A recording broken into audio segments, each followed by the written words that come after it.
Okay, we will start with the session. Actually, just a few minutes back, we just finished our previous session, and it's our last session.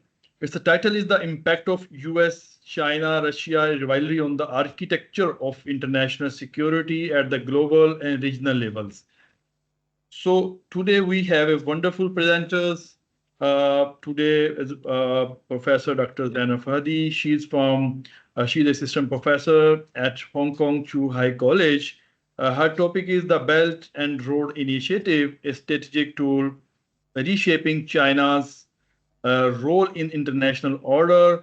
And our second presenter is Professor Dr. Maliha Zeba Khan. She's also assistant professor at the Department of International Relations, National University of Modern Languages in Islamabad. Her topic is Emerging Regional Security Construct of Indian Ocean Region, a geopolitical chessboard of the US, China, and Russia. Our third scholar is Dr. Aswini Kumar. She's belong from National Chengchi University, Taiwan. Her topic is Post-Westphalian Technopolar World. Trajectory: can government navigate through challenges, prospects, ethics of new geopolitical authors?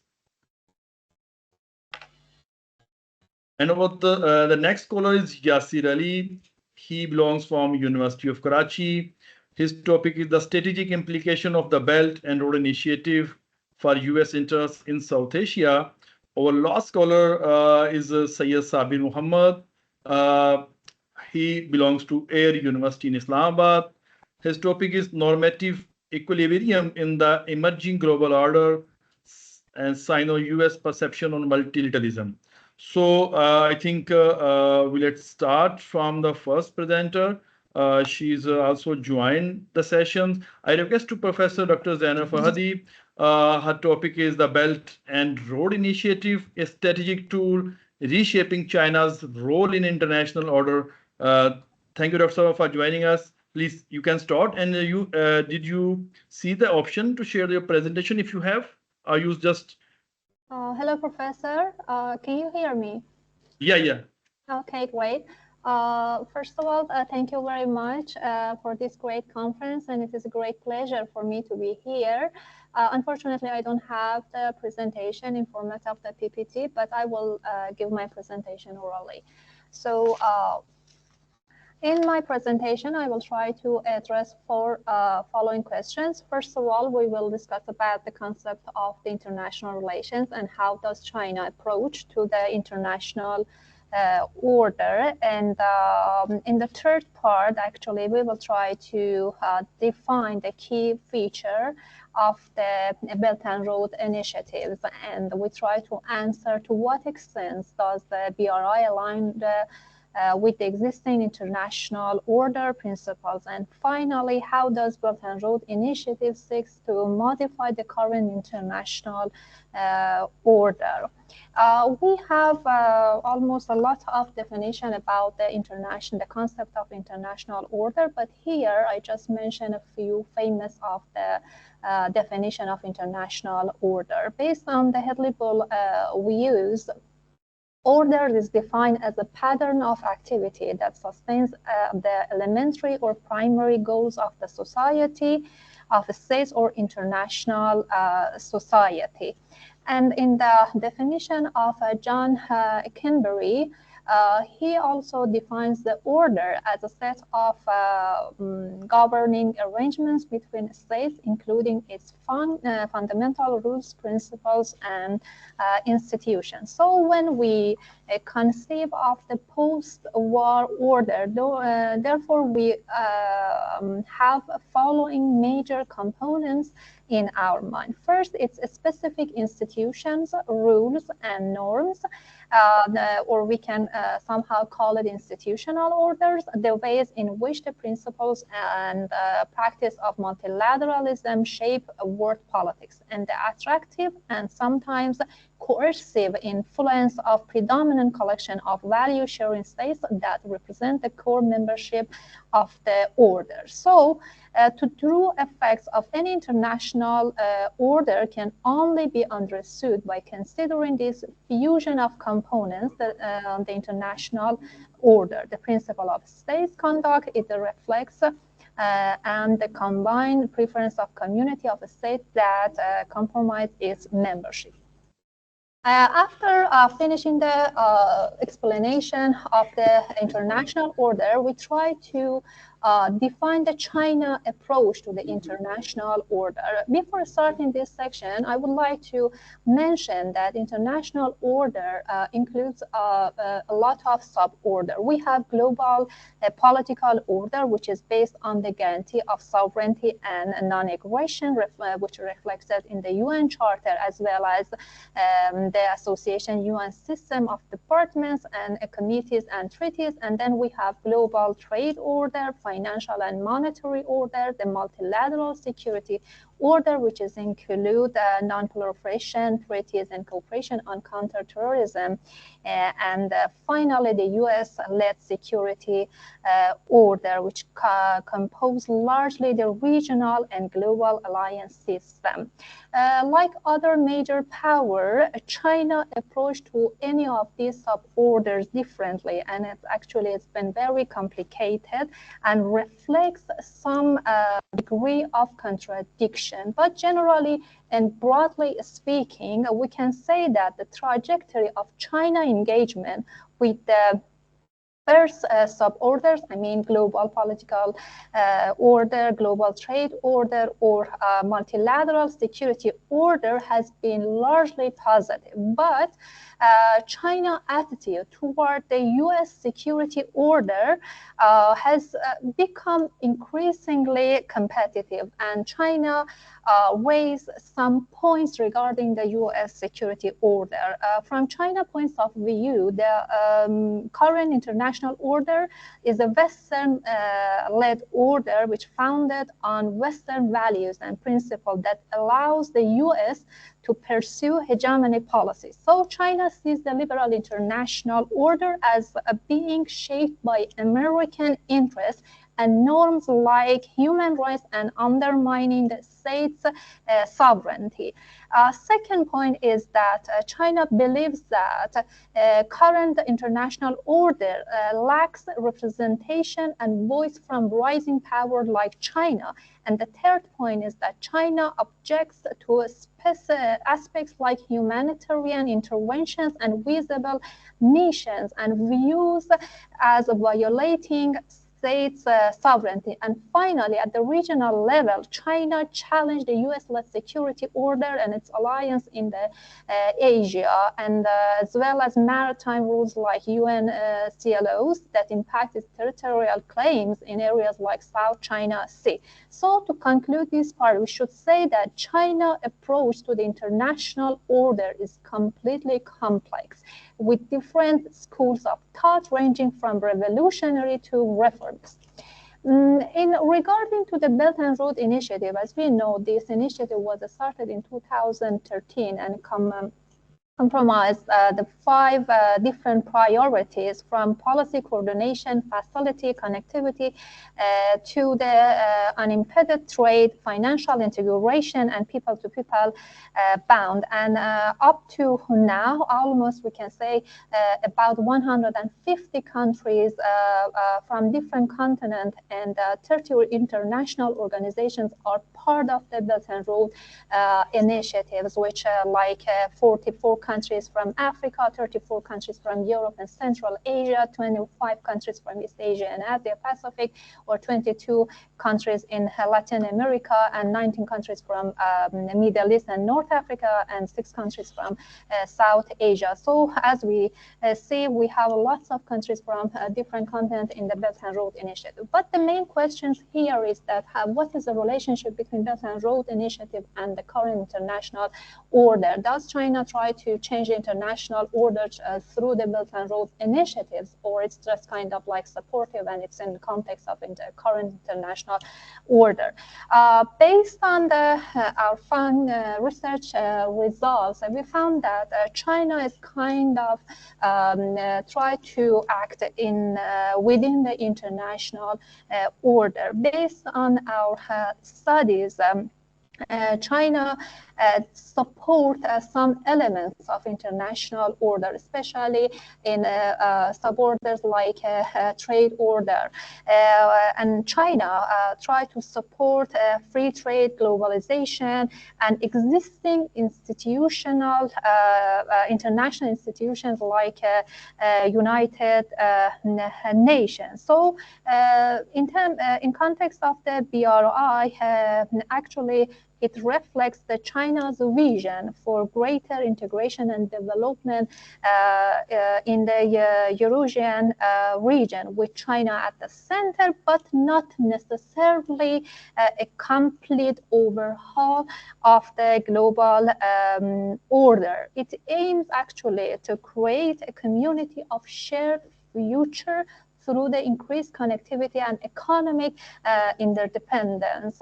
Also, we can say that China's major guiding principle actually are drawn from the United Nations Charter, and to some extent we can say that China and the BRI initiative is a kind of supplement to Bretton Woods system, and already BRI has partner with the UN Development Program, and there are many development-oriented institutions in place now. So BRI is unlikely see a system transforming institutionalization. So BRI's normative content is largely pro-market and supportive of deeper globalization, while its normative principles are consistent with the basic pluralism principles, which do not consider a substantive alternative model to the liberalism. So we cannot say that BRI is like kind of antithesis of liberal values or kind of principles. But at the same time, we should consider that China through the BRI also wants to challenge some elements in the current international order, which we believe that in terms of security order, or I can say that security order with U.S. hegemony is the main elements that China wants to challenge it. So here I use the John Mearsheimer quote that he believes that as a rising great power, China will do what the United States did at the end of 20th century, pursue regional hegemony in their own hemisphere, Asia. And he argued that the rise of China will shift the balance of power, which will put an end to unipolarity. According to this narrative, the revisionist behavior of China will be at odds with U.S. hegemony. So this will lead to bounded order. So this is maybe the main point that China tried to challenge the international order. And so if I want to make a conclusion of my presentation, I would like to say that China relationship with international order is not easy to depict, with the top reason being that China and democratic countries have commonalities and differences in how they conceive an ideal international order. China and other rising power of South are actual contestants of the US-led international liberal order. In this case, BRI shows China's dissatisfaction of the prevailing system and its own solutions. So at normative level, BRI envisioned a new world order which is multipolar on the basis of win-win principles instead of win-lose US-led liberal order. But as I said before, BRI itself is not odd with liberalism. Its basic principles are largely devoted to the liberal order than other guiding ideologies. Thus, it will function on the liberal order, but will challenge the playing field created by the US. And for the final points, I would like to say that the change of international order will not happen at one time or overnight. Instead, one component of international order, such as economic order, may transform first, while may stay the same. In other words, transformation of the whole international order will take time and will happen gradually. Thank you very much for your attention. Thank you, Dr. Farhadi, for your comprehensive analysis of Belt and Road Initiative. Your examination of the BRI as an evolutionary strategy rather than a revolutionary one offers a nuanced understanding of China's approach to enhancing its status within the existing international order. The way you outlines China's dual strategy of upholding current international laws while addressing their limitations were particularly insightful. This presentation sets a solid foundation for understanding the broader geopolitical shifts we will discuss today. Thank you, Dr. Fadi. We have a next presenter, Professor Dr. Maliha Zeba Khan. She's an assistant professor at Department of International Relations, National University of Modern Languages in Islamabad. Dr. Khan's presentation on the emerging regional security constructs of the Indian Ocean region, a geopolitical chessboard of the US, China, and Russia. Its floor is your, Dr. Maliha Zeba Khan. Please turn on your video. If you have a presentation, so you can share the presentation. Thank you very much, Professor. Am I audible to you? Yes, yes, madam, yes. But we don't see you. Because I'm trying to connect my presentation with you. Okay, this is why you cannot see me. So is it visible? Okay, no problem. Something, yes, got it. Thank you, madam. Great. Great. And greetings, dear colleagues.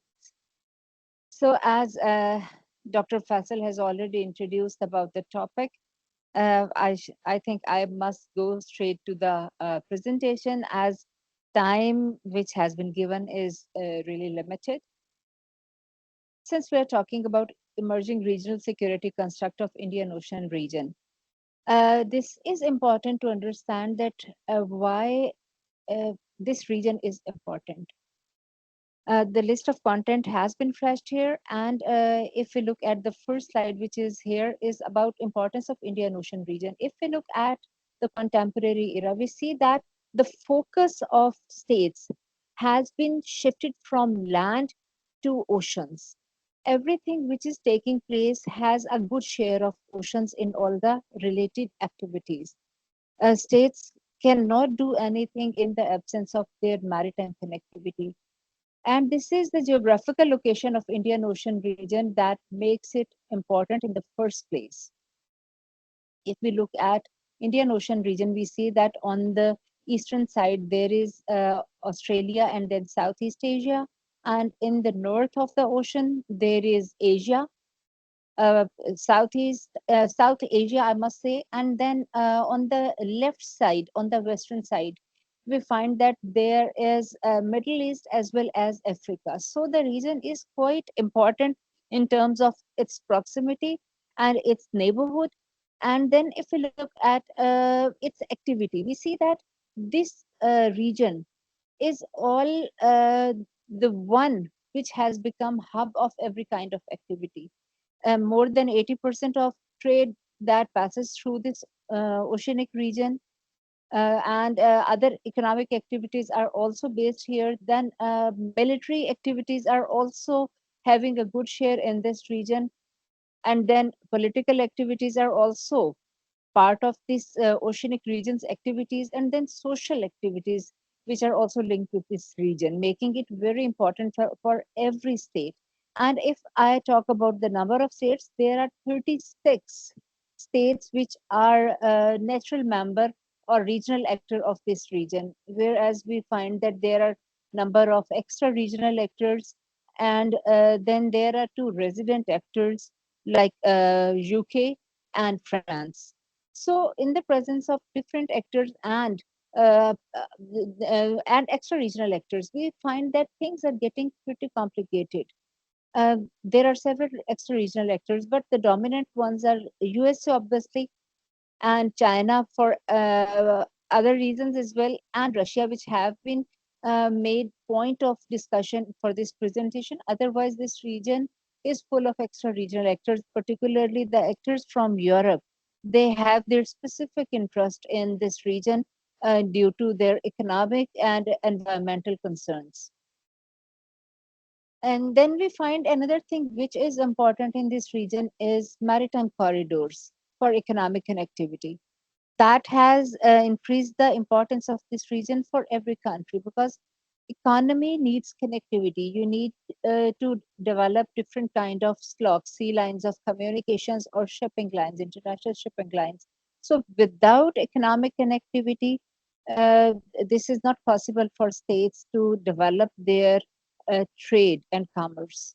And next thing is increased militarization of the oceanic regions, particularly Indian Ocean region has become the focal point. More than 70 navies are active here in this region, and there is naval modernization, which is opening different avenues, which is bringing further bringing contestation and competition in the region. And then we see that non-traditional maritime security is another important relevant point to this region, which is gathering attention of countries. And then technological advancement. So this was only the introduction of this oceanic space. Moving to the regional security complex of IOR, this, excuse me, this presentation has been based on Barry Buzan and Ole Weber's regional security complex. I have tried to apply it here. You can see RSC of IOR here. It has four variables. Basic four variables are here. Number one is boundary. Number two is anarchy. There needs to be anarchical structure, which is already here. Then we find polarity or power distribution. And there are certain kind of patterns of power distribution are also here in this region. And then social construction, or the narratives which are generated to establish the patterns of amity and patterns of enmity. These are the four variables on the basis of which regional security complexes are established.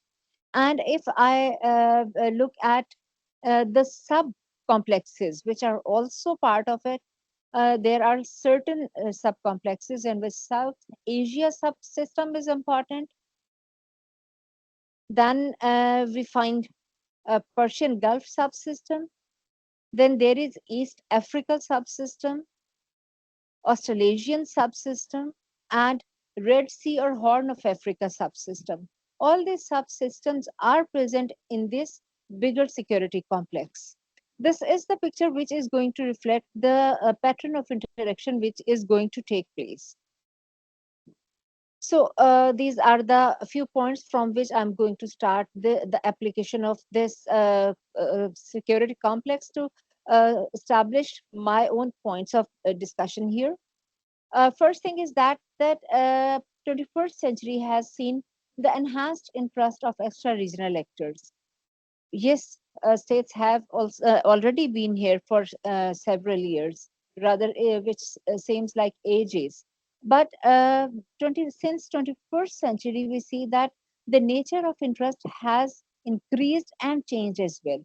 The first thing which was gathering the attraction was war against terrorism. And now all kind of activities are taking place simultaneously. So we see that enhanced interest of extra regional actors is here in this region. Then we find that the extra regional actors, their presence in the region, their enhanced role in the region has compelled the regional actors to reconfigure their foreign policies. Now they have essentially to go uh, either with everyone through balancing, or some of us, like some of countries like Pakistan, who cannot maintain a balancing approach, they have to choose to go with one or the other. So, in one way or other way, states have to reconfigure their foreign policy choices. And what we see at the end, the outcome becomes very complex. States have to think about the possible interaction which will be there potentially in the coming years, and the impact of kind of interaction which is taking place right now. Out of these points, the bigger points comes for is what are the dynamics of all these interaction. We can divide them into socio-economic dynamics, then strategic dynamics, and political dynamics, which drive all kind of states interplay in this region. Coming to the first extra-regional actor, which is having a big share of its politics, its strategy, and its economy in this region, that is the USA. And here on the slide, you can see that the picture of that RSC is here. And I'm going to relate all these points with USA's interest. Let's talk about South Asia subsystem. If we look at South Asia, what is identified by Barry Wizan in this system was India and Pakistan, and their historical patterns of relations, which are largely based on enmity. It is already there in South Asia. Then we find newer things which are there in this region. That is relations of these states with the neighboring states, like Pakistan's relations with the landlocked Afghanistan, Pakistan's relation with the countries which are on the other sides, particularly in Persian Gulf. If we look at Pakistan's relation with Iran and Pakistan's relation with Saudi Arabia, that gives another hint of that kind of certain interplay of states. And then there is East Africa subsystem. We find it important here because when we talk about East Africa or whole of the Africa, the focus is on the enhanced trade relations and economic activity. And that has increased since the other countries, particularly China, has brought its focus towards that region. And then we see that there is Australasian subsystem, which is having close relations between Southeast Asia and Australia.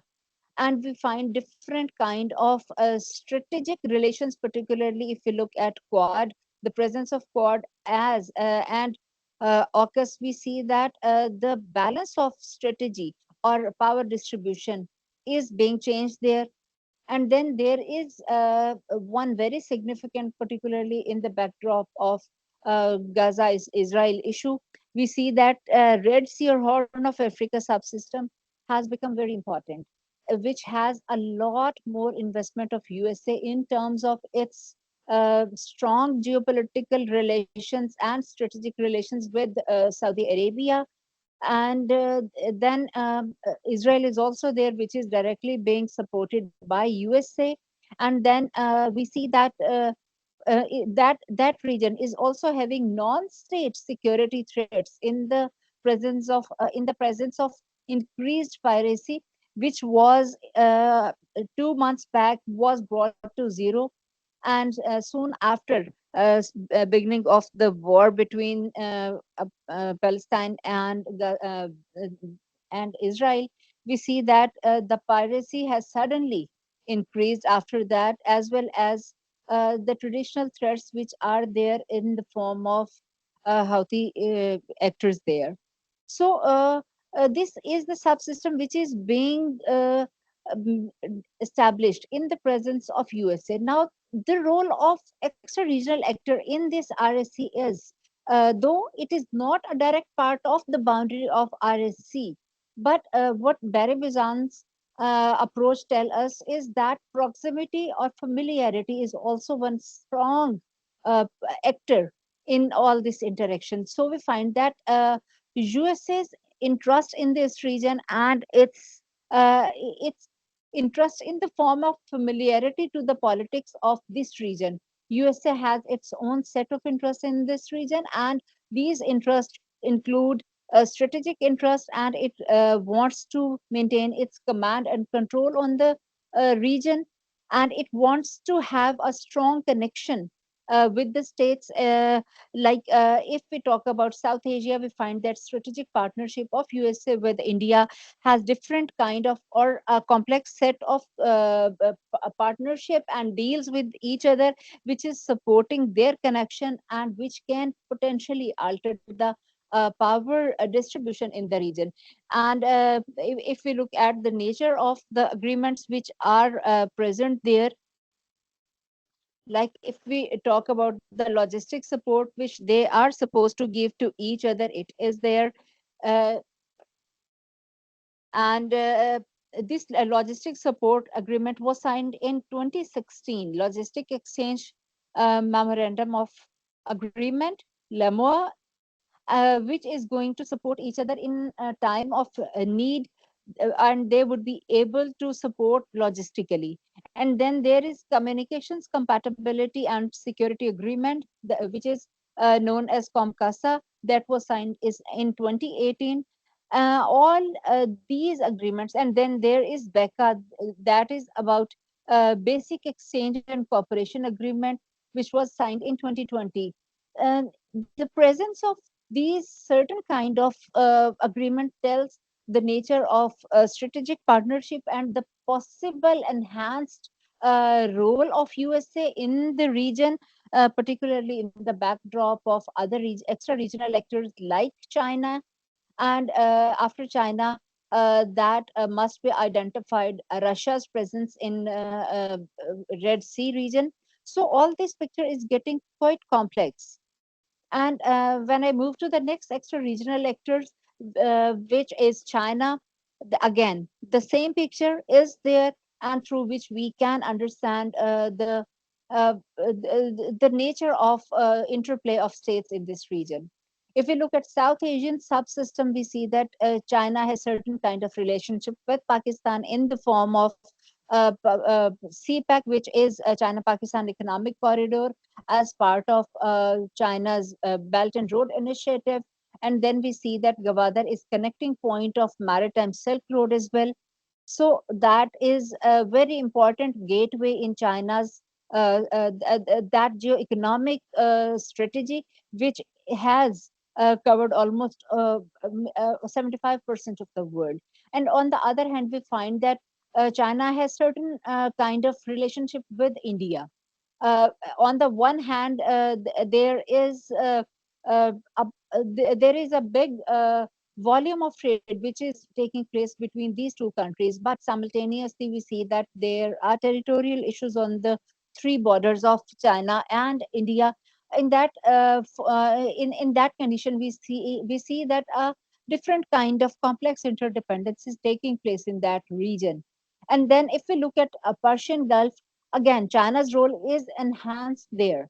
If we look at China's role, we see that China is trying to have a better relationship with Iran, and through Iran, it is going to connect with Central Asia, and besides Central Asia, that connectivity can also facilitate the physical connectivity with Russia as well, because already we see that India is having maritime corridor as well as the land corridors through Iran.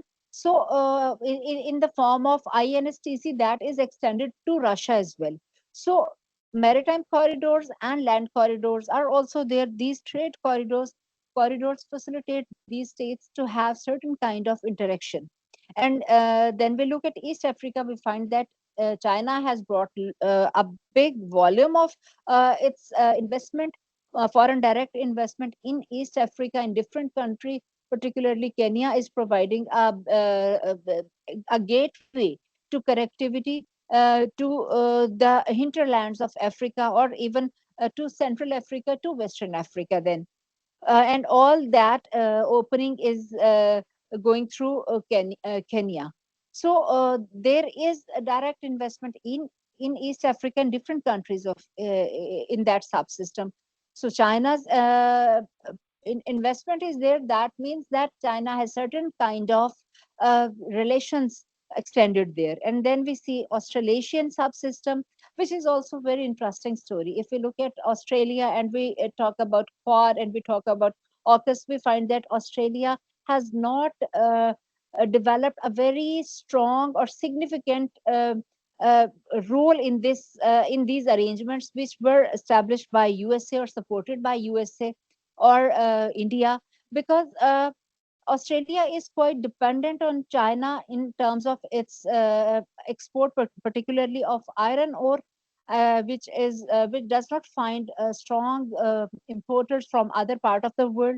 So there are issues due to which Australia has been quite limited in that part.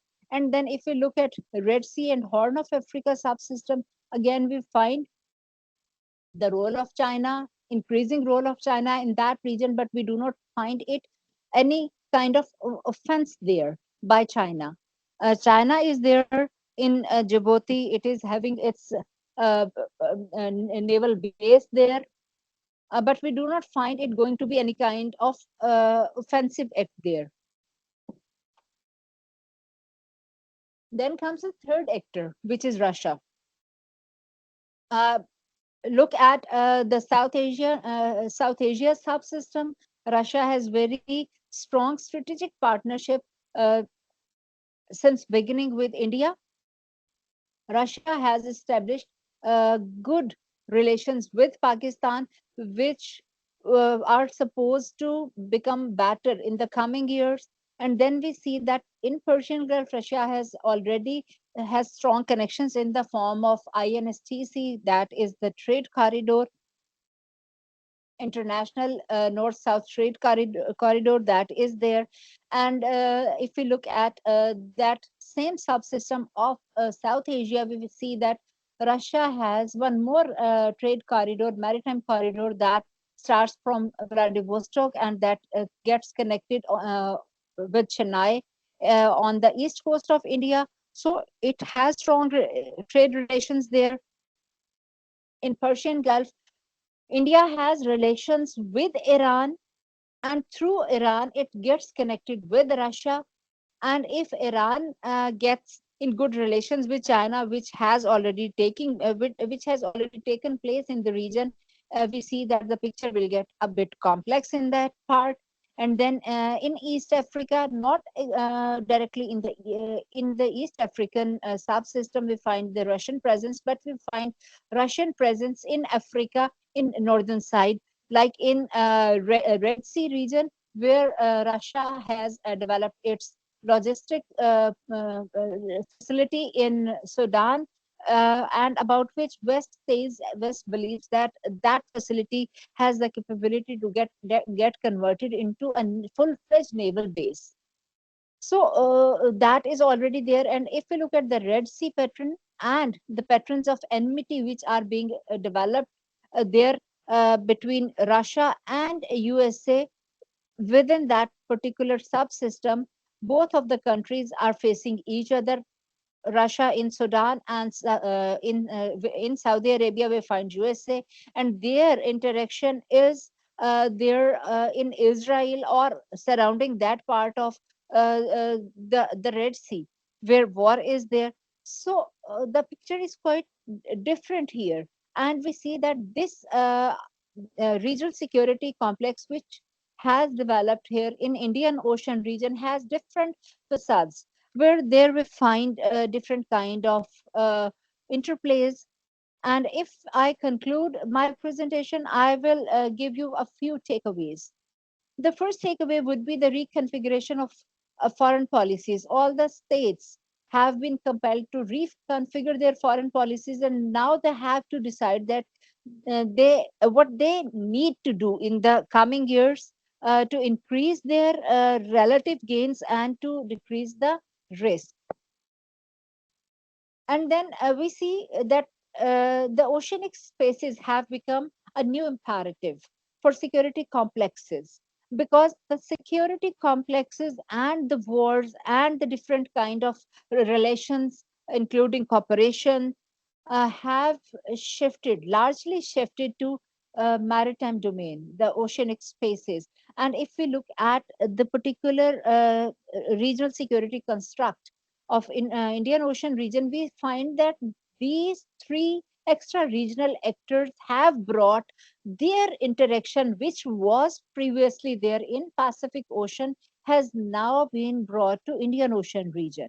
Now, this region will provide a proxy ground for these states, and these states will this Indian Oceanic region basically will provide a new space for security complex. And then the third point is economy has now become an instrument of geopolitics. Now states will move around economy to run their geopolitics, and all kind of geopolitics and their power politics and all the patterns of their statecraft will be moving around economy or using that avenue. And conflict is still relevant. We cannot say that conflict or wars have gone obsolete. We see that even right now there is violent conflict in Red Sea. So we cannot say that conflicts have a bygone era. It is still relevant, and anywhere these conflicts can take place if the things are not controlled or not tried to be resolved effectively. And then regional stability and security is endangered now.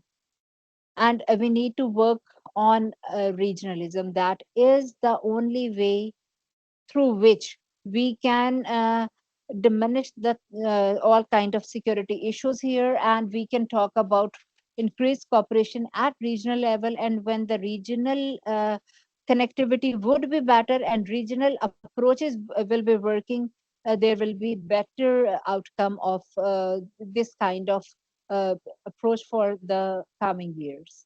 Thank you very much. I hope I did not take much time. No problem. Actually, our one presenter already has keep the session, so no problem, no issue. We can manage it. Okay. Thank you so much, Dr. Maliha Zeba Khan Saba, for your detailed exploration of Indian Ocean region, its geopolitical significance, and your research highlights critical geopolitical shifts in the Indian Ocean region and their implication for regional security and architecture. This perspective is crucial for comprehending the broader strategy contest among the US, China, and Russia. So we have a very thank you so much, Professor Dr. Maliha Zeba Khan Saba, your very important presentation.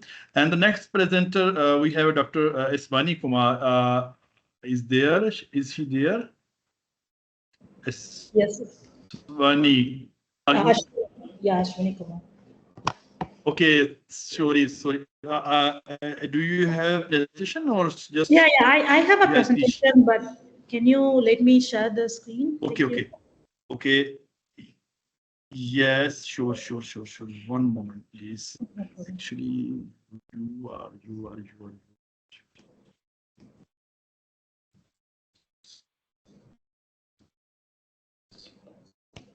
Yes, this on your right side. On right side, just arrow. Okay, let me see the arrow on with the mic and Yeah. right side on your mic, you can, yes, saw that. okay, you can share your slide. Okay. Yes. You have a time, you can take your time because one presenter already skipped the session, so you have time. Okay. Let me. Okay. Maybe I will just share my entire screen because there are only 3 options here. I cannot choose the. Okay, a camera and mic, and the right side, you, Okay. I think you can see the share option. Yeah, yeah. When you click the share option, you will see what do you want to share actually. Okay. So maybe I'll just share the entire screen. That would be easier option. So can can you see my screen? Excuse me, Ashwini. Mm-hmm. You don't need to display whole of the your screen.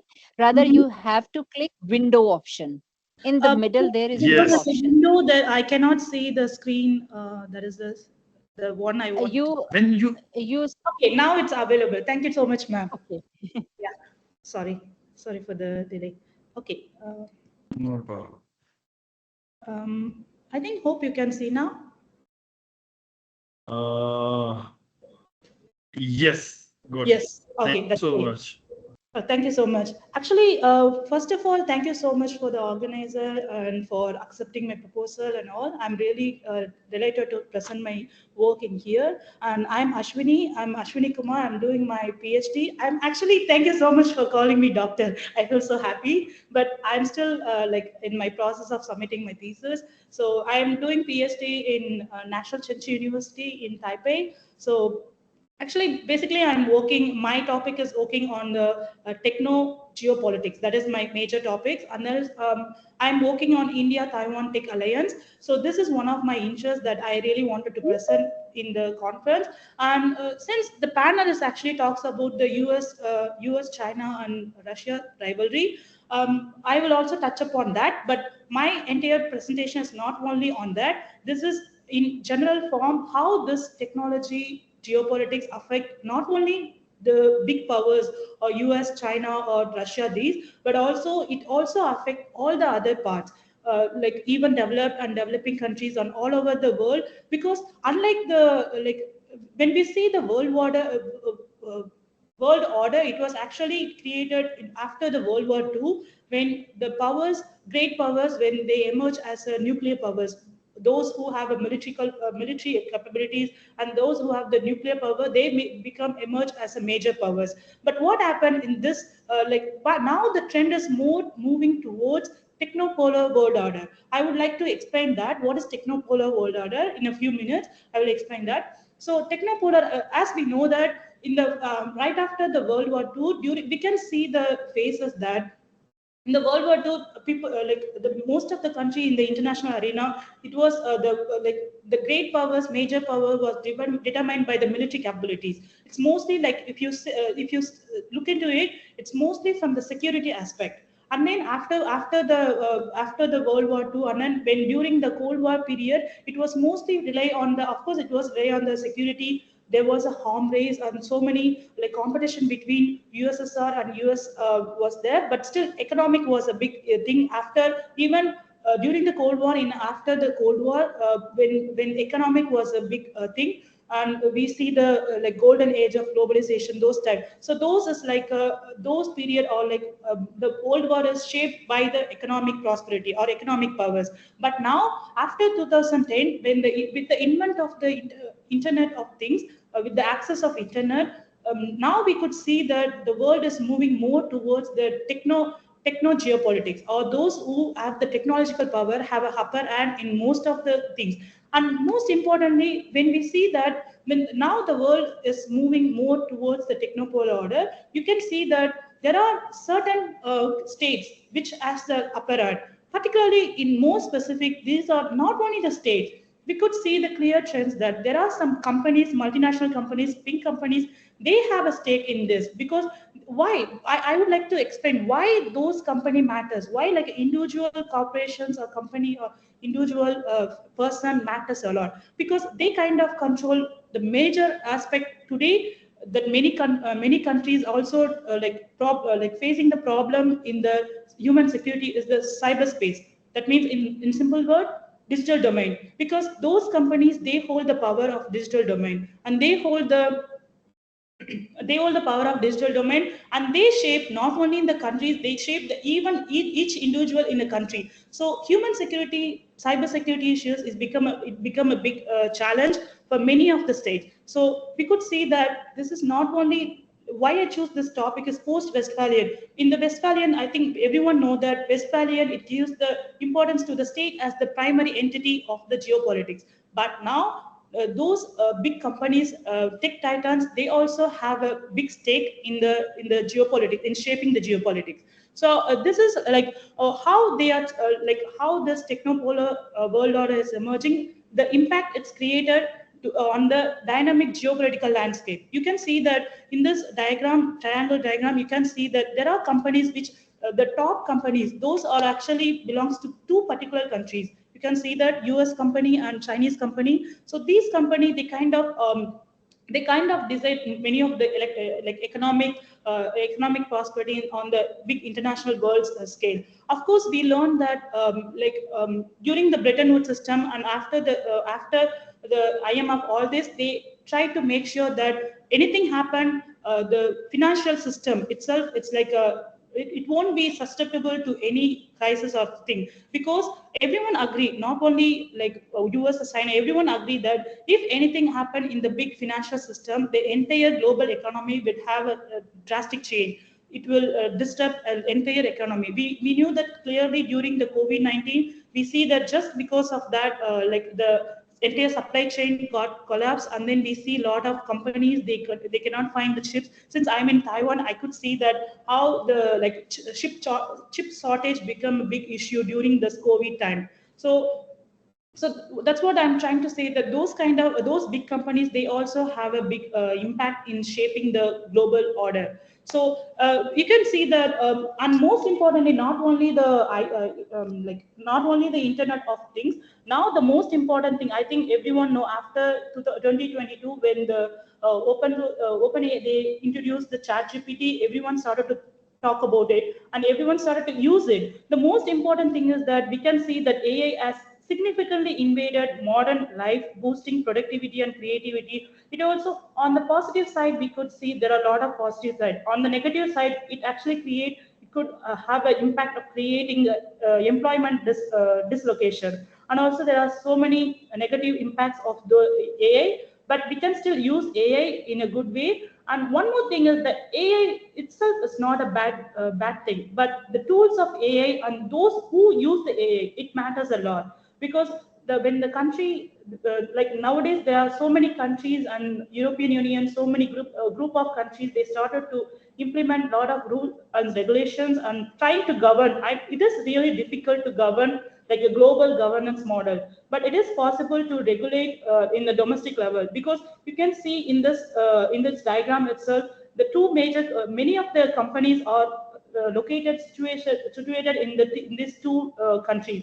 And also one more thing, it's very important from the research I learned, is that the most during the digital domain, the most vulnerable countries are democratic countries. Because why?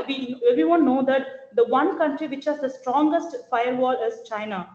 So China, disinformation, misinformation, so government can control the misinformation and disinformation. But when it comes to the democratic countries, they are very susceptible to the molding of people thoughts, and then changing the algorithms, so many things. These democratic countries are very vulnerable to the any attacks, cyber attacks in general. So that is a big thing. So how this technopolar world order, it changed the dynamics geopolitical landscape in the three main domains. First one, it creates the technological divide. Technological divide, we could see that those who can afford, who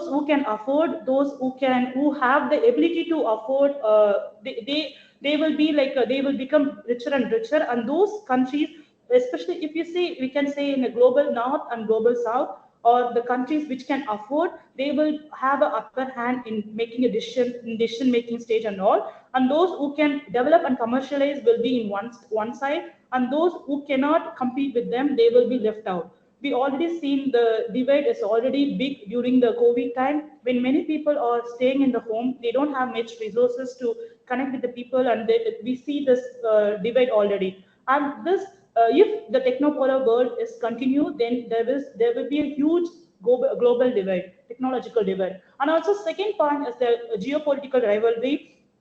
Of course, we see that like many countries, particularly US and China, they've been trying to become the AI supreme power. So when AI become not only like a tools of human development, when it becomes a AI capability shift to a strategic asset, then it creates a big problem, because states try to compete for the dominance. That also result in a fierce rivalry, which also cause the geopolitical conflict, which in turn we could see that it will cause the techno geopolitical rivalries. And especially we can see throughout, like when the Trump started, it has started as an economic war, and then slowly moved to it's become like a technological war. Started from the economic war, it more moves to the chip war and then technological war. So it will not only affect these two big economies, but also we could see the impact in all the other developing countries, developed countries, even the underdeveloped countries. And also uneven, third point, uneven development. It has, I think I mentioned before, the COVID pandemic has already increased the disparity between wealthy and poor person, and AI revolution can also create a lot of issue in the future. And then actually there are since I talk more about the AI, I would like to emphasize 3 points. What are the three AI challenges, prospect, and ethics? First one is the training and data privacy. We could have realized even in the day-to-day life, misuse and abuse of public data and training of LLMs, large language models, and then raising concern about the data privacy. This is a big challenge, not only in the small country, big country, in everywhere around the world. And second one is the AI application. AI application is actually emerging a lot, and nowadays it's a good thing that governments realize that how much big impact it could create, so that they try to come up with the regulation. But still, I feel governments still have less capability to amend a lot of the a lot of regulations. And also this is also kind of create a kind of paradox, because that is termed as AI paradox, because government are kind of in a situation whether they should focus on the economic development or the safety of the country, or the safety of the society, security terms, because it is really kind of create a paradox. If they stop the like big titan companies or big companies, then they will stifle the economic growth. But on the other hand, if they let the companies do whatever they want or develop any AI advanced technology, it kind of create a problem of, like I said, a job, like many people, millions of people will lose the job. And also there are a lot of data privacy, so many issues will happen. So government have to tackle both at the same time. It kind of create a paradox. And especially AI applications like deep fakes and voice simulation, LLM generated content, all these kind of, this really need AI governance, not only on the state level, but also on the global level. And the existential crisis, it could really become a big setback for the human society, because it will dislocate a lot of employment opportunity. And also the next one, about the challenges of AI governance. So since we talk about what are the challenges that AI could pose, so what are the challenges in governing the AI? There will be three major challenges we need to focus. First one is the exponential evolution. Since AI could, like, we could see that from ChatGPT 2, 3, ChatGPT 3, ChatGPT 4, it sounds like just a one digit of change. But indeed, when you look into the progress development, it is actually 10x times of change between one model to two model. But what does it do? What it do is this kind of like LLM language model or anything, it really impact a lot of, because people sometimes they don't understand whether they are talking with the human or they are talking with the machines, or who is doing the job. It's very difficult to find. it actually create a huge impact on the human security, and it create a big pose a big challenge for the governments. And also, as I mentioned in the AI power paradox, government have to face this issue. And also another important thing is that governing AI is that because AI could be a dual use nature, because it could be used both in civilian use and also it can be used in the military use. So especially military use, there will be a like proper regulation, government can easily like regulate them, but when it comes to the civilian use, it is really complicated and very complex, and also it needs a robust regulatory framework. And the third one is the regulatory challenges, that is like because the rate of technological innovation already surpassed the traditional governing framework which is we have so far. I personally, and also I feel like the current governance framework cannot fit the rules for AI governance. It is really difficult. There should be a real need for the change of governance framework to mitigate all this issue.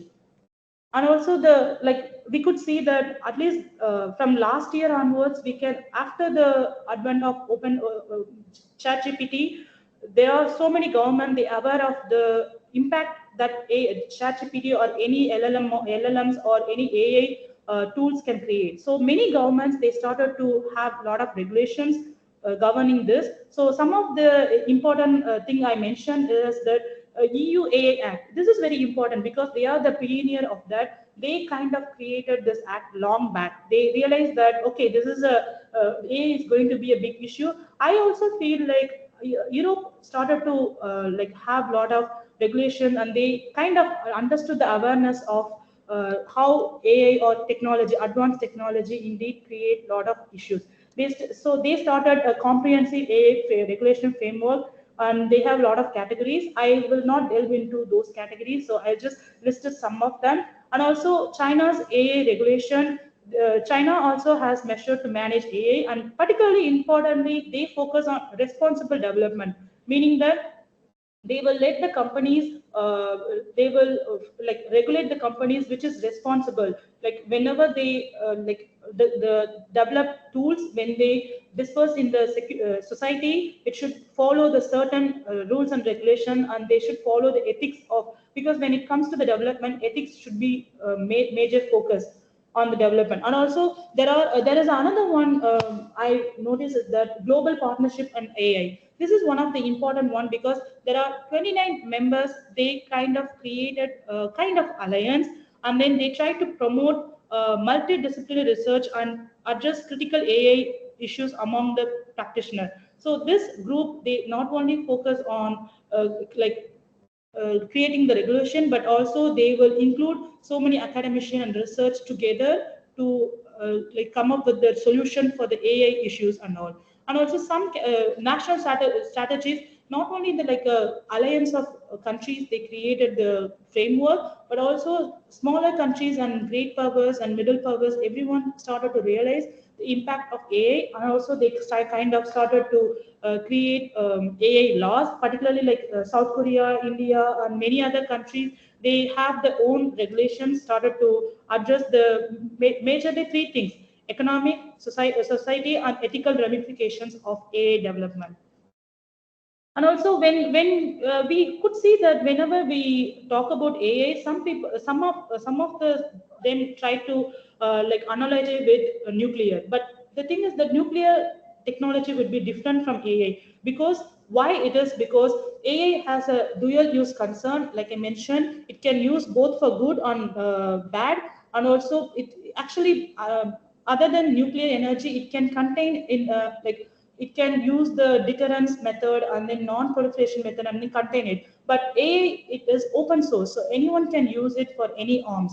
So it can create a big impact. And also multilateral approach. It needs a multilateral approach. So setting norms for military AI requires collaboration between the stakeholder, and also responsible AI governance. So the global framework is needed to ensure the responsible AI development. And the most important thing, the next point is that tech titans or the means the big company tech companies, they are the neo-geopolitical actors, because they are the one who is holding many of the economic decision power and all. So multi-stakeholders collaborations, balancing innovation and regulation, global governance mechanism. These three are the major things when handling this new geopolitical actors.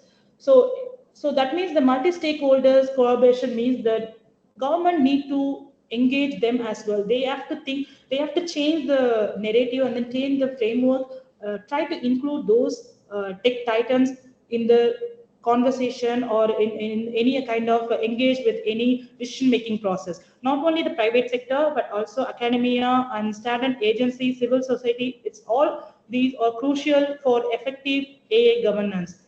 And also balancing innovation and regulation. It's a persistent interaction between the multi-stakeholder, including all this, or contribute significantly to rewrapping the development or rewards of AI. So they are also important. And global governance mechanism, it should be an inclusive framework. So the global governance mechanism should try to include all this to address the global AI supply chain. And the last one, this is also my conclusion one, so I'll try to conclude. So the one effective way to governing AI could be a techno-prudentialism. So I will explain what is techno-prudentialism. So this will entail three things: mitigating global stability threat, and holistic AI governance approach, and promoting responsible innovation. So mitigating means that trying to identify and address threats to global security stability is the key focus of this shift in AI governance. And holistic AI governance approach is that this technoprudentialism aims to balance AI benefit and risk through the prudence, inclusive, and impermeability targeted regulation. And the last one is promoting responsible innovation. So this seeks to enable AI development and implementation in a responsible manner, so that the companies also, those who created them, they should be responsible for the effects of their development. So when they design and create and make into a product and disperse into the society, they should know what is exactly they are making. How they should be responsible for the ethics and all the things. So governments also should make sure that they properly adhere to the ethics of the things. And the conclusion is that this is my conclusion stay. So I would like to suggest three things: preventive measures, inclusive framework, targeted regulation. As I mentioned through the presentation, so we should anticipate and mitigate potential risk from AI through pre-emptive policies and regulation, and ensure responsible innovation. Responsible innovation again means that not to stifle the innovation, but try to control certain aspects so that the companies also thrive, which will also help for the economic growth, and also at the same time adhere to the ethical values and all. And inclusive framework, it engages the diverse stakeholders. As I mentioned, different stakeholders: policymakers, technologists, and ethicists, and academicians, and everyone, for equitable AI governance and approach. Targeted, it is like whenever the regulation made, it should not be made like all the AI tools should be regulated or something. It should be precise and clear which kind of things are harmful for the society, which kind of things create the human security issues, and they should be when the policymakers are making the rules, it should focus on the specific target regulations. What are the things harmful to the society? So how they can make sure they are properly regulated without stopping the innovation and adapting the new nature of the AI. Yeah, that's it. I think I will stop here. Yep. So that is the presentation. Thank you everyone for. Yep. Thank you so much, Dr. Ashwani. Your presentation, many things new for especially us and me, and very informative presentation. Thank you so much. Dr. Ashwani belongs from National Chengchi University. Her title was Post-Westphalian Technopolar World Trajectory. Can government navigate through challenges, prospects, and ethics of new geopolitical actors? Her presentations are, of course, on the emerging Polar world trajectory is both timely and thought-provoking. The way you outline the challenges posed by AI and big technology companies to traditionally state sovereignty is crucial for understanding modern geopolitical dynamics.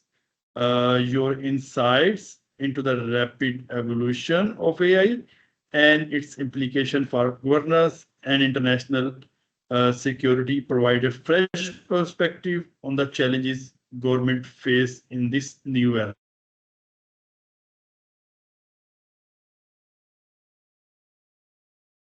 Hold on. Am I audible? Sorry, can you repeat the question?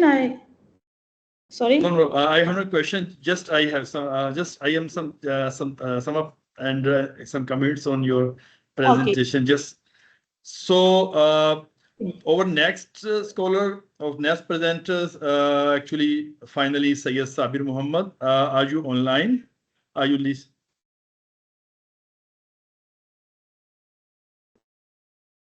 Yes, sir, I'm on. Mr. Sabir? Yes, I'm online. Okay. So today the last presentation is Sayyid Sabir Muhammad. He belongs to Air University in Islamabad. His topic is normative equilibrium in the emerging global order, US Sino-US perception on multilateralism. He will cover the era 2013 to 2023. So floor to you, Mr. Sabir. So you have a presentation? No, sir, I don't have any presentation. Okay, please, please start your lecture, please. First of all, thank you very much, Dr. Faisal Javaid, and thank you very much for the opportunity and congratulations on the effort to you carried out by bringing such diverse and distinguished mind together. Well, I will continue with the topics that have been discussed so far. I will start with this presumption that states establish a pattern of interaction in the international level. This pattern of interaction is a set of arrangements known as order in international politics and international relations. It is developed as a common practice, and its purpose is to establish a global international order. And this particular order always requires two types of equilibriums. The first one is physical equilibrium that largely refers to the distribution of power among the major actors at the global level. And the second aspect is the normative equilibrium. That refers to the normative aspect of the order used to legitimize authority at the global level. Normative equilibrium refers to the stability of normative frameworks, which are sets of shared beliefs and values that shapes the behavior of the international actors in the international politics. So the function of normative equilibrium is to justify the hierarchical order established at the global level.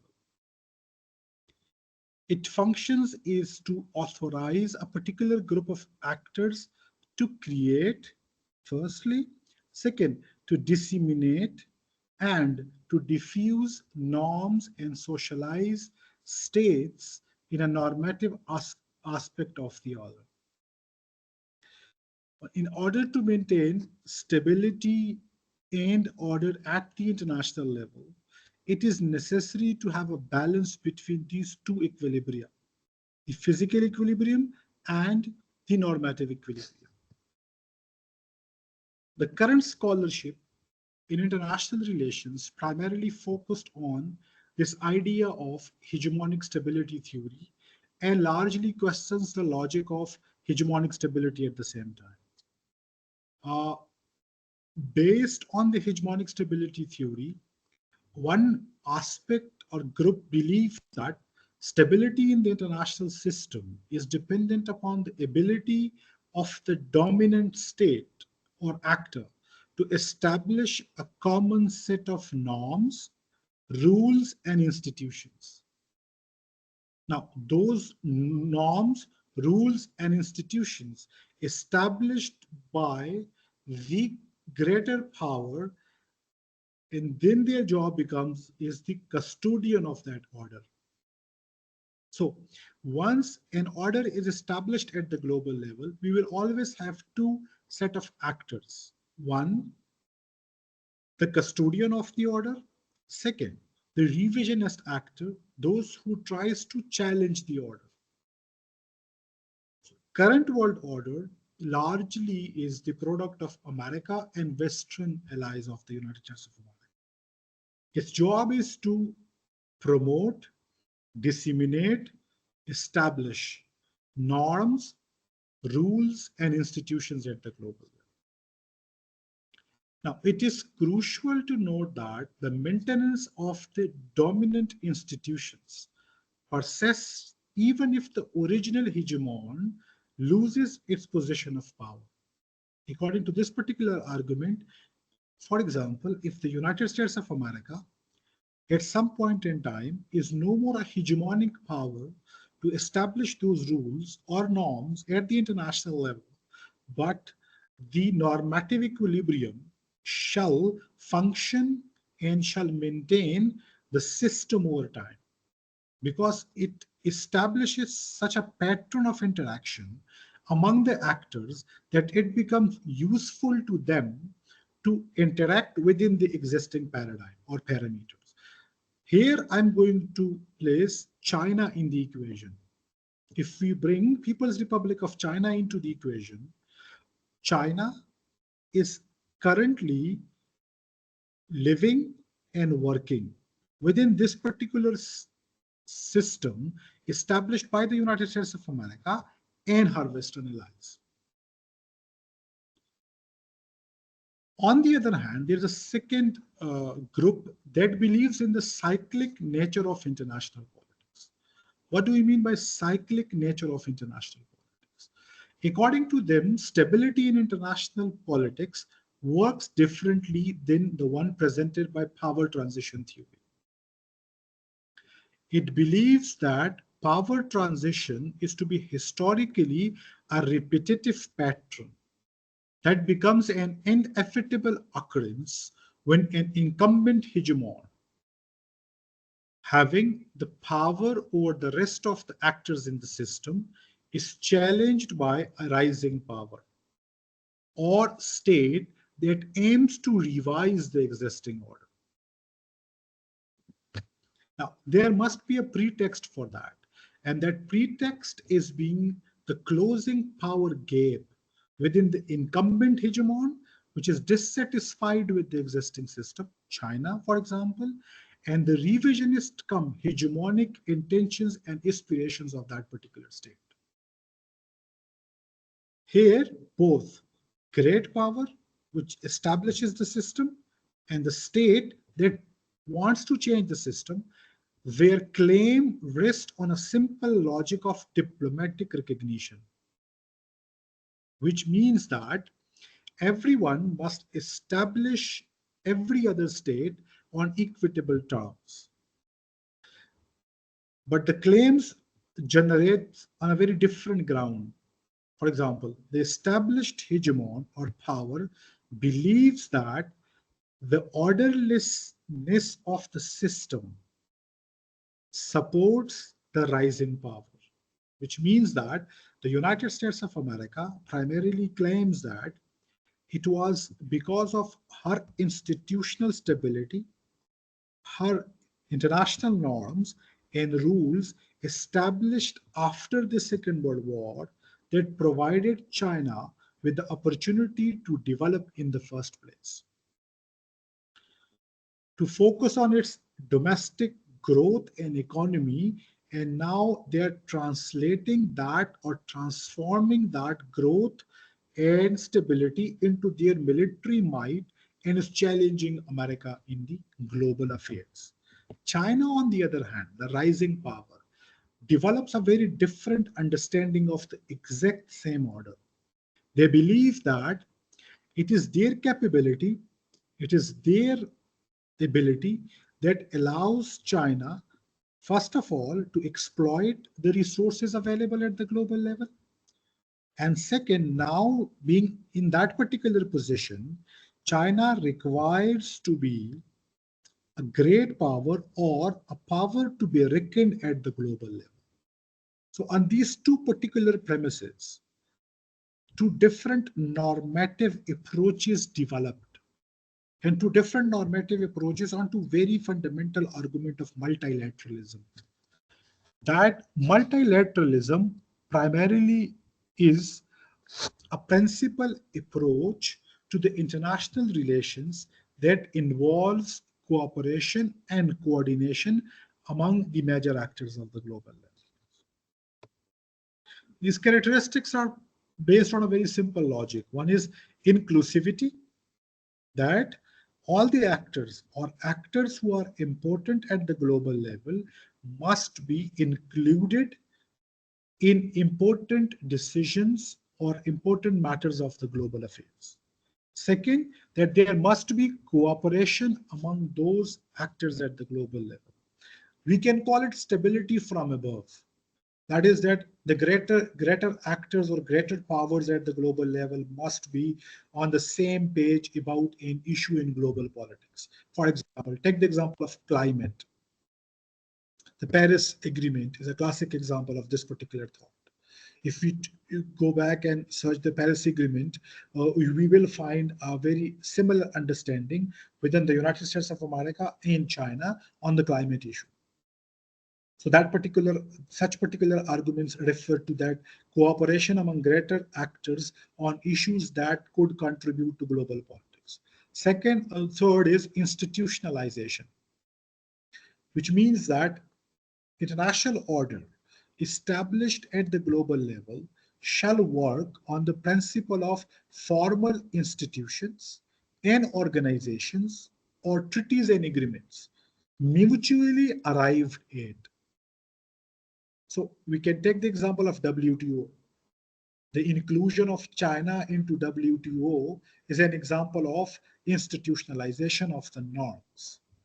The norms of cooperation, the norms of trade agreement among actors to be part of something that contributes to the global peace and prosperity. Right? This particular argument, we can apply this argument to the Chinese effort to bring Saudi and Iran on a common ground through their mutual effort in order to bring peace and stability in the Middle Eastern region. Right? Fourth element is the rule-based order. What rule-based order means that rules, norms established once through mutual agreement, there must be an agreement among these actors to uphold those agreements in order to promote stability, predictability, and peace at the global level.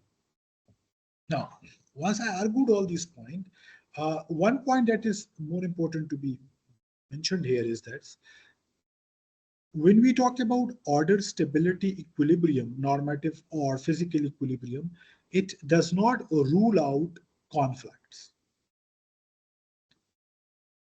So any order with these two particular elements, there will be conflicts, but those conflicts will not be, a threatening conflict in the sense that they will not change world order. So there will be no systemic war, the nature of great wars that once were fought, the First World War, the Second World War. So the systemic wars will not be there. So we can call it a conflict or violence will be controlled in nature. So furthermore, this particular ideas delve into the idea of norms diffusion of the constructivist school of thought. That once norms are formed, then norms are infused and diffused among the actors as well. China is a classic case study in this regard, that China basically do not respond to the international norms in the nature of the norms itself.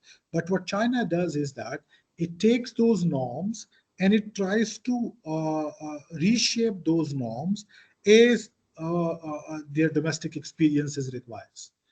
So China basically domesticize the international norms and come up with their own understanding and explanation of it.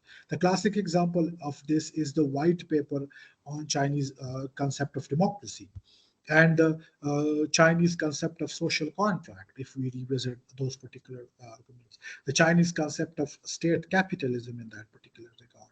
The Chinese concept of development and progress in that particular regard. So China and multilateralism approach it from a very different understanding of mutual coexistence, peaceful rise, and at the same time inclusivity in that. So China does not act or consider multilateralism as something that I'm the first among the equals. So China basically is an actor that tries to work on harmony of interests. And that harmony of interests then takes it to a very different understanding of world politics. So I will conclude with this particular argument that the multilateralism of the United States of America and multilateralism, or the normative understanding of the multilateralism of China, needs to be revisited. And then in order to have a peaceful world order, these ideas need to be diffused and these norms need to be institutionalized, and that both can coexist and socialize in a particular attitudes, beliefs, and values that are conducive for global peace and prosperity. Thank you very much. Thank you, Mr. Sayyid Sabir. No doubt your examination of evolving perception of multilateralism by China and the US in particular area is both insightful and timely. Your analysis of how these shifts impact the normative frameworks governing international relations offer a deep understanding of the changing global order. The focus on normative equilibrium provides a valuable perspective on how these major powers interact with influence multilateral institution. This presentation is a fitting conclusion to our session, trying to gather the themes of power dynamics and international cooperation. Thank you all presenters who presented very well, and very rich presentation everyone presented. So now the time is the question answers. So we have a little audience. If anyone have a question, please raise your hand when I will give you the mic. You can ask directly. Anyone have a question, please?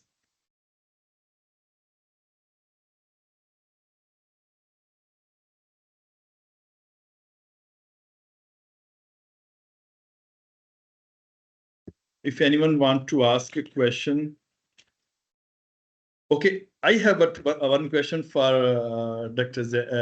Zeynab. Her presentation about Belt and Road Initiative is my favorite area of interest, and in particular region. Last year, China celebrated its 1 decade in 10 years after Belt and Road Initiatives. What do you think about what goals has China achieved after 1 decade? What goal that time was set and what has achieved? And what do you think about Belt and Road Initiatives impacted on regional and global order?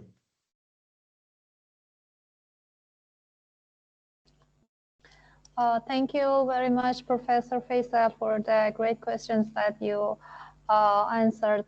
So for the first question about the goals, I think if we consider, like, as I mentioned in my presentation, that the BRI is like a multifaceted project that China started in 2013. So we can consider like both internal and external goals for the China when this country initiated this project. I think in terms of the internal goals, China somehow I can say not like 100%, but to great extent actually has achieved its goals, especially regarding to the economic goals and later in terms of the political legitimacy that the government tried to gain through the application of this project. Because as you know, like through the expansion of the network between China and countries around the world, I think it had a like great impact on the China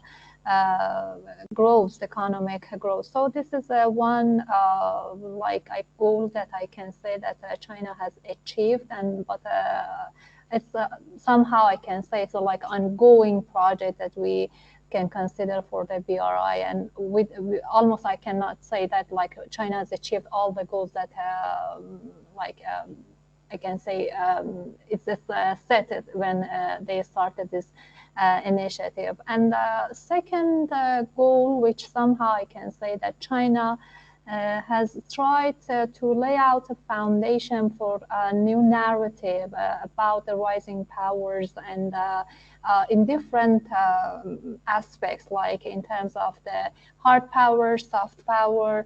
And I don't want to say that, again, China has achieved all its purposes and goals in terms of hard power and soft power, but I can say to some extent China has achieved its goals to like express itself in the global arena. Because before like a BRI, China was like was regarded as a regional actor, not global actor. But BRI was like kind of global initiative that China started, and it helped it to like show it as a country which has a lot of ambition, not only in East Asia, but also in the international level. And about the Belt and Road and regional order, I can say again, China in East Asia, I think, as you know, we had a hub and spoke system in the East Asia with the US at the center, and countries like Japan, South Korea, and some Southeast Asian countries, or even like Australia, if we like expand our scope of analysis. But in recent year, we can see that, especially regarding to the Southeast Asian countries, they try to adapt the hedging strategy. Somehow, although they try to have us like security, like cooperation or alliance, system of alliance with the US, at the same time they can have a like economic relationship with China. But at the same time, they try to adapt more neutral and active, I can say, or peaceful cooperations, I mean, Southeast Asian countries with other actors in the region. So it means that China actually established new type of, I can say, arrangements, at least in East Asia, that countries consider China as one of the main actor in the regional efforts. And I think this is a great achievement. And again, in a country, in the regions like Middle East, that in recent years, especially like for example, like in recent days, we had a meeting, China, Arab countries forum, which was in the Beijing. And then China tried to show itself as a country who wants peace in the Middle East, which is a very crucial region for China nation. So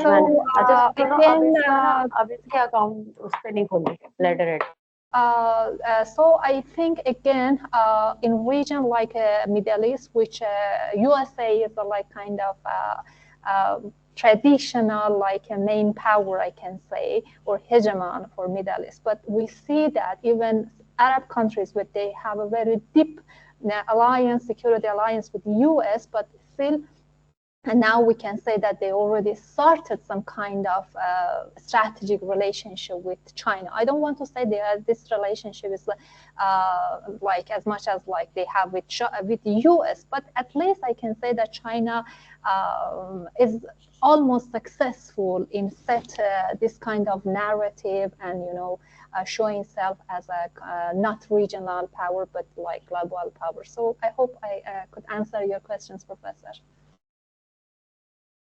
Thank you, Zeynab. You gave a very awesome answer. And I have a quickly take one question for Dr. Aswini. I'm not an expert of AI or technology, but this is my just question is very, what are the biggest challenges government face in regulating the influence of artificial intelligence and big technological companies on global governance? Is question for Dr. Aswini. Thank you, sir. Thank you so much for the question. Actually, the biggest challenge would be, because if the trend increase, the biggest challenge would be to accommodate unemployment, because this will create a lot of unemployment among the society. So the major challenge would be on the human security side. So that would be a major challenge for any country, like not only the big country. Actually, big country, it would be a different source, because most of the capital are actually coming from the big companies. So they have to focus in the aspect of the economic growth. But for the small countries, even developing all this country, they will face the challenge of human security issue. That is the biggest challenge they will face. And also another thing, that is the major thing. And when it comes to the regulatory things, the major problem with many government is that they don't have the adequate resources to govern, resources to regulate the impacts of AI stuff. Because most of the even the tools to security, cyber security tools, many of the things actually not created or funded by the government. Most of them are come from the technology companies. So they also, that's why it's kind of create a paradox for the government, because they don't have not many I don't think that any government around the world have a special company government company funded government funded company to handle all the cybersecurity issues. So in terms of the resources, that is a major challenge that government have. Many of the government, because throughout the generation, not many politician government, they don't focus on the infrastructure development fully funded by the taken care by the government. So that is the major challenge they will face. So one from the human security aspect, another from the infrastructure. Yeah. Thank you, Dr. Aswini. You're wonderful. Today, dear colleagues and presenters, we have a very wonderful discussion and wonderful presenters. A lot of talk we can, but we don't, we don't have time. And I have to join the concluding session. So I will say thank you to all our presenters for their excellent contribution. Each presentation has provided us with valuable insights into the complex dynamics of international security in the context of US-China-Russia rivalry. I am confident that today's discussion will contribute significantly to our understanding of these critical issues. So I am again, thank you so much, Dr. Aswini, Dr. Zeynab, and also Mr. Sabir and Dr. Maliha Zeba, who joined us. Thank you so much. Thank you so much, We'll Professor. keep in touch. Okay. Thank you so much. Thank you very much. Thank you. Thank you very much. Thank you so much. Take care.